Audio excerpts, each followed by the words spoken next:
Maganda ngayon ang simula ng Golden State Warriors na may record na 5-1. Matagumpay ang mga plano ng mga namumuno sa Warriors na kunin si Buddy Hield na makakatulong sa kampanya ng Warriors ngayong season. Ngunit sa kabila ng kanilang magandang simula ay may inilabas na tila malungkot dito si Jonathan Kuminga.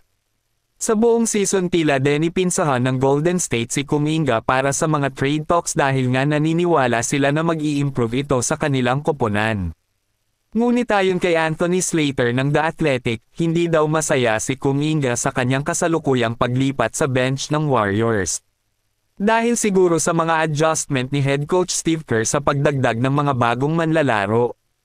Si Jonathan Kuminga noong nakaraang season para sa Warriors ay maganda ang ipinapakita na merong average na 16.1 points, 4.8 rebounds at 2.2 assists sa kanyang 74 games. At ngayon sa pagbubukas ng season na ito meron siyang average na 13.3 points, 3.8 rebounds at 1.5 assist na merong 44.3% field goal. Ngunit tila ngayon umiba na ang ihip ng hangin dahil ayon kay Anthony Slater ng The Athletic ay handa na daw trade si Kuminga upang makakuha ng superstar na manlalaro. Noong mga nakaraang araw na pag-usapan ng Warriors ang trade patungkol kay Paul George, ngunit kalaunan hindi natuloy dahil sa hindi pagkasundo at nakaugnay doon ang pangalan ni Kuminga na posibleng mawala sa koponan. Ngunit sa ngayon daw kapag meron ulit mapag-usapan na trade para sa mga superstar na makuha nila, hindi na daw magdadalawang isip ang Warriors upang pakawalan si Jonathan Kuminga. Ang Golden State ngayon ay nasa magandang simula na may record na 5-1 at kapag nagtuloy-tuloy ito na naaayon sa bagong adjustment ni Steve Kerr, ay hindi malayo na trade ito si Jonathan Kuminga upang makakuha pa ng star player na manlalaro.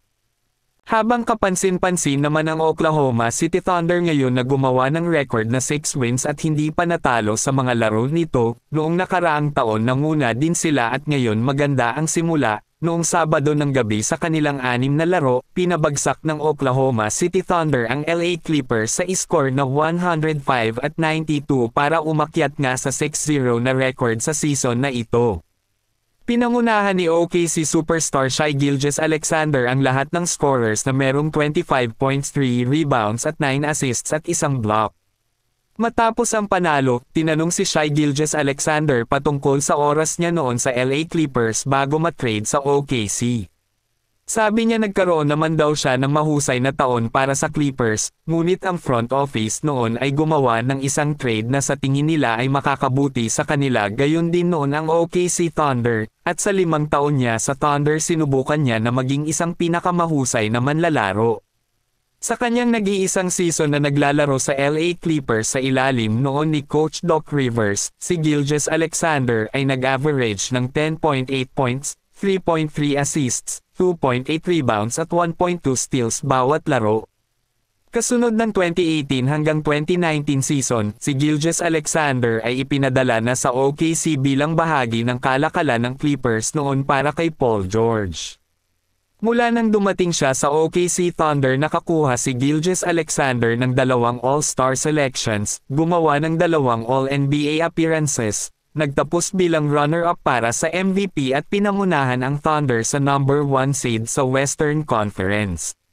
Matapos mapunta si Gilgeous-Alexander sa OKC Thunder ay nag-average ito ng 26.1 points at 5.3 rebounds at 5.3 assists at 1.5 steals kada laro, na makikita ang biglaang pag-improve niya, at sa paglipas ng mga taon ay halos tumaas pa ito, at ngayon siya na ang namumuno para sa OKC Thunder na may magandang kampanya.